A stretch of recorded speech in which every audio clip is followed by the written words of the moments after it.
Hey NFL fans, before we dive into today's hottest stories, make sure to hit that subscribe button and ring the bell so you never miss an update from NFL News Now.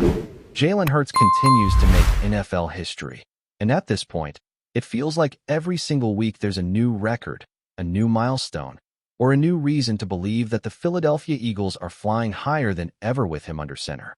The matchup against the New York Giants this past Sunday was supposed to be one of those tricky divisional games. The kind where records and stats don't really matter because familiarity takes over. Add to that the fact that star receiver A.J. Brown was sidelined, and most analysts expected the Eagles' passing offense to take a noticeable step back. But Jalen Hurts had other plans. The Eagles didn't just survive, they dominated. The final score was 38-20, and while the running game once again played a major role in keeping the chains moving, it was Hurts' calm command, precision, and versatility that turned the game into a statement victory. For passing touchdowns, 0 turnovers, a performance that screamed leadership and excellence all at once. And here's the thing, this wasn't a one-off performance. This wasn't some lucky afternoon where everything fell perfectly into place. What Hurts is doing right now is historic, literally. According to O.J. Spivey from the Philadelphia Tribune, Hurts became the first quarterback in NFL history to record at least 15 touchdown passes, 5 rushing touchdowns, and 1 or fewer interceptions through his team's first 8 games of a season. Think about that for a second. The NFL has been around for more than a century, with hundreds of quarterbacks and thousands of games played. Yet no one, not Patrick Mahomes, not Josh Allen, not Lamar Jackson, not even legends like Tom Brady or Peyton Manning, has ever managed that particular combination of production and efficiency through 8 games. It's unprecedented, and it speaks volumes about how Hurts has refined his game since entering the league. It's funny when you think about how polarizing Jalen Hurts has been since day one. On one side, you've got the believers, fans and analysts who look at his poise, his leadership, and his dual-threat abilities and say, that's the future of the NFL right there.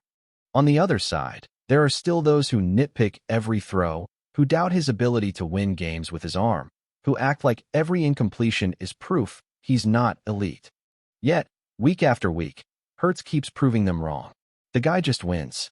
He's 27 years old, already with a Super Bowl appearance under his belt, and he continues to carry himself like a 10-year veteran who's seen it all. Every time the Eagles face adversity, injuries, slow starts, even media criticism, Hurts is the steady hand guiding the ship. He's not loud. He's not flashy off the field. But his play does all the talking, and lately, it's been shouting MVP-level football. Through 8 games this season, Hurts has thrown for 1,677 yards with 15 touchdowns and just 1 interception. He's also added 207 yards and 5 touchdowns on the ground. For context, that means he's responsible for 20 total touchdowns in 8 games. That's 2.5 touchdowns per week on average. And when you dig deeper, the growth is undeniable. Last season, Hurts averaged 193.5 passing yards per game. This year, that number is up to 209.6. That's not a massive leap statistically, but what it represents is efficiency, an ability to make every drive count. Over the past 4 games alone, Hurts has thrown for 1,068 yards, 10 touchdowns, and just 1 interception, averaging 267 passing yards per contest. He's heating up exactly when it matters most, and history tells us that when Hurts starts clicking midseason, the Eagles become nearly unstoppable down the stretch. What makes Hurts so captivating isn't just the numbers, it's the way he gets them. The Eagles' offense has evolved into this dynamic, shape-shifting organism where Hurts is the brain and the heartbeat. When defenses drop back to guard the pass, he'll torch them with his legs, converting third-and-long situations that break opponents' spirits. When they stack the box to contain the run, he'll drop back, read the coverage, and deliver a dart to Devonta Smith or Dallas Goedert in stride. He doesn't panic. He doesn't force the ball. There's this quiet confidence about him that reminds you of the greats. You can tell the team feeds off that energy too. Whether it's Jason Kelce leading the offensive line or DeAndre Swift bouncing outside for another explosive run, everyone around Hurts seems to elevate their game when he's on the field. And perhaps the most impressive part of all this is the consistency. Hurts isn't relying on one type of game plan or one particular stretch of hot form. He's showing that he can beat teams in multiple ways. Last week, against Washington, he was practically flawless. He became only the third quarterback in Eagles franchise history to record a perfect passer rating in a game. Just a few weeks before that, he crossed another milestone by becoming the first quarterback in NFL history to rush for 60 or more touchdowns in his first 6 seasons. These aren't random stats. They're evidence of a player redefining what it means to be a quarterback in today's NFL. Hurts is a hybrid in the truest sense, part surgeon, part bulldozer. He can slice up defenses from the pocket, or he can lower his shoulder and muscle his way into the end zone if that's what it takes. When you listen to Hurts speak in post-game interviews, it's clear that his mindset is as elite as his skill set. There's no boasting, no self-praise, just focus and accountability. He talks about getting 1% better every day, about staying humble and hungry. That's not cliché for him. That's his DNA, and it's spreading throughout the locker room. The Eagles, as a team, have adopted that mentality. They've been dealing with injuries to key players all season. A.J. Brown, Lane Johnson, even some defensive starters, yet they keep finding ways to win. That resilience starts with Hurts. He sets the tone, and everyone else follows. It's why this team has such an uncanny ability to adapt. Some weeks, the running game dominates. Other weeks, Hurts airs it out. But in every scenario, the common thread is number one leading the charge with unwavering composure. The Eagles' offense is turning a corner right before our eyes. Early in the season, there were growing pains. Timing looked off. The deep ball wasn't connecting as smoothly. Opposing defenses seemed to have an easier time clogging the middle of the field. But as the weeks went on, the chemistry sharpened, the reads became quicker, and the play calling started clicking. Offensive coordinator Brian Johnson has been dialing up the right mix of designed runs and quick-release throws that maximize Hurts' strengths. And now, heading into their bye week, the Eagles' offense looks as complete as it's been since their Super Bowl run. With a record that places them firmly atop the NFC, they've not only reasserted themselves as contenders, but also as innovators in offensive football. Of course, there's always that underlying debate about where Hurts ranks among the NFL's elite quarterbacks. Is he top 5? Top 3? The numbers and the wins suggest yes, but what makes Hurts special goes beyond the stat sheet. It's the intangibles. It's the leadership that doesn't always show up in highlight reels. It's how he commands respect from both teammates and opponents. Players talk about how Hurts' preparation is unmatched, how he's the first one in the building and the last one out. Coaches rave about his football IQ and his ability to make in-game adjustments on the fly. You can't measure those traits with a passer rating or completion percentage, but they're the foundation of what makes him great. Now the Eagles get a much-needed bye in Week 9, a chance to rest, regroup, and get healthy before facing the Green Bay Packers in Week 10. That break couldn't come at a better time. Hurts himself has been playing through minor bumps and bruises, the kind that come with being one of the league's most active quarterbacks both in the air and on the ground. But knowing him, he'll use the downtime not to relax, but to study, to prepare, to find yet another edge before the next challenge arrives. Because that's what champions do.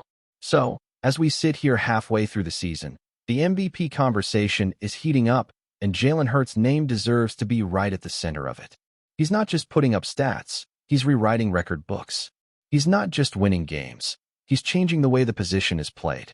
Every drive, every throw, every scramble seems to add another layer to his legend. And if history has taught us anything about Jalen Hurts, it's that when the stakes rise, so does he. The critics may never fully quiet down. They rarely do, but at this rate, Hurts won't need to say a word. The numbers, the wins, and the history he's making will speak louder than anything else. The Eagles, behind their unshakable leader, are once again proving that they're built for greatness. And Jalen Hurts? He's not just continuing to make history. He's creating a new standard for what greatness looks like in Philadelphia. Keep watching as we analyze more details about some rumors.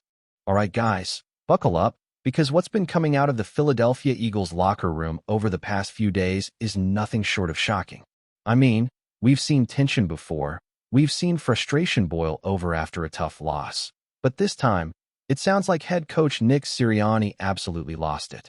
And not just in a heated moment on the sideline. We're talking about behind closed doors, in the locker room, in front of his players, his staff, everyone. The reports and whispers coming out of Philly say that Sirianni completely erupted, slamming into the emotional core of what's been going wrong with this team lately. And apparently, at the center of it all, he shouted something that instantly became the talk of the entire organization.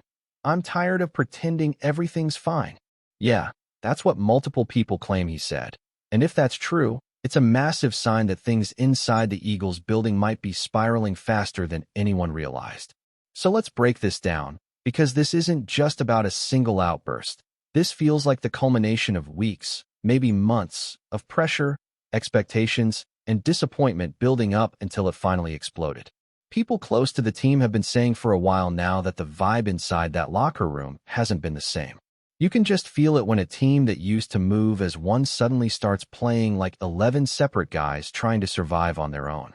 The energy's off, the body language is off, and honestly, you could even see it on the sidelines the past couple of games. Sirianni pacing, yelling, trying to rally his guys, but also looking like he's wrestling with something deeper. And now it's becoming clearer that what we saw on the surface was just the tip of a much bigger iceberg. Apparently, the outburst happened right after the Eagles' latest loss, one that hit harder than most because it wasn't just about the score, it was about how they played. Sloppy execution, penalties, missed assignments, dropped passes, and most painfully, the kind of effort that makes fans question whether everyone in that locker room still believes in the mission. According to someone who was reportedly in the room, Sirianni came in red-faced, slammed the door, and just stood there for a moment in silence before going off. No clipboard, no speech notes, nothing rehearsed, just raw emotion. He started by calling out the team's lack of intensity, saying things like, "We talk about accountability, but nobody's holding anyone accountable anymore." Then, as the silence thickened, he dropped that now infamous line, "I'm tired of pretending everything's fine." And when he said that, the whole room apparently froze. Think about that for a second. That's not something a coach says unless he's really feeling cornered, unless he feels like he's been carrying a weight that nobody else seems to notice. Sirianni's been the fiery guy since day one. The motivator, the dog mentality preacher, the dude who yells across the field with that Philly swagger. But that same fire that used to drive the team might be burning him up from the inside now.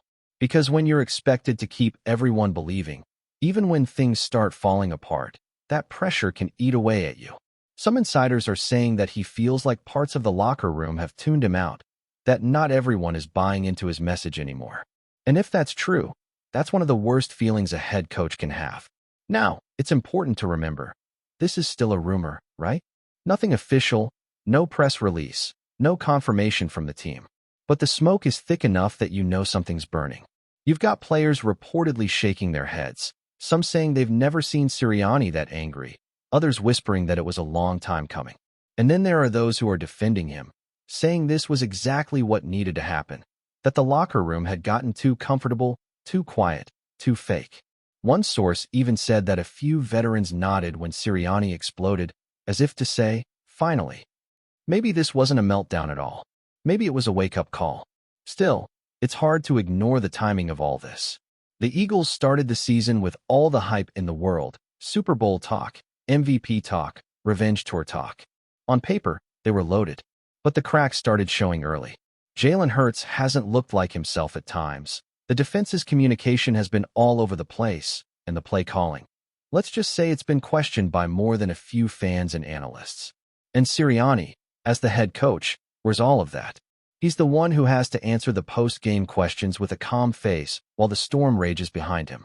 And maybe, after weeks of bottled-up frustration, he just couldn't fake the calm anymore. There's another angle here too, and it's about leadership dynamics. Some reports suggest there's been quiet tension between Sirianni and certain assistant coaches, especially on the offensive side. You know how it goes. Too many voices in the room, too many different philosophies about how the offense should run. Some people think Sirianni's trying too hard to protect his staff. Others think he's micromanaging. Either way, it's creating friction. And when that friction starts seeping onto the field, the players feel it. They might not talk about it publicly, but you can tell. The rhythm's gone. The fun's gone. And that's the kind of environment that pushes even the most passionate leaders to their breaking point. One detail that really caught my attention is that after the outburst, Sirianni reportedly stormed out of the locker room and didn't speak to anyone for the rest of the night. Not players, not assistants, not even the media. The PR staff apparently scrambled to cover it up, saying he needed time to process the loss. But insiders claim everyone knew it was more than that. One player supposedly said, "He just snapped." Another said, "He's been holding that in for weeks." You can almost picture it, the coach pacing in his office, staring at game tape, replaying every bad play in his head, every missed opportunity, every sign that maybe his team isn't as connected as it once was. Now, what does this mean for the Eagles moving forward? That's the big question. Because an outburst like this can go one of two ways. It can either fracture a team completely, or it can light a fire under them. Some teams need to be shaken. Some locker rooms need to hear the hard truth, even if it's ugly. And knowing the Philly fan base, they're probably divided right now. Some are probably applauding Sirianni, saying, "Finally, someone's calling it like it is." Others are worried this could be the beginning of the end, that the head coach has lost the locker room and is now fighting to keep control. Let's not forget, this isn't the first time we've seen something like this in NFL history. Passionate coaches have had these emotional explosions before. Mike Ditka, Bill Parcells, even Nick Saban in college. Sometimes it's part of the job. But it's all about what happens after. Does the team rally around you? Or do they retreat into silence? The next game will tell us everything. If the Eagles come out looking united, angry, determined, then maybe Sirianni's outburst will go down as the moment that saved their season. But if they come out flat, confused, divided, then it might be the beginning of the unraveling. And here's where things get even more interesting. Word is that some players have already reached out to team leadership about the atmosphere in the building. They're reportedly asking for a players-only meeting to reset the tone, which usually means there's some real soul-searching going on. When players start taking ownership like that, it can mean they're still invested, or it can mean they're trying to patch things up without the coaches getting involved. Either way, it's clear the vibes in Philly are way off from where they were a year ago. In the end, whether you think Sirianni's explosion was justified or not, one thing's for sure, he's human. This job eats people alive.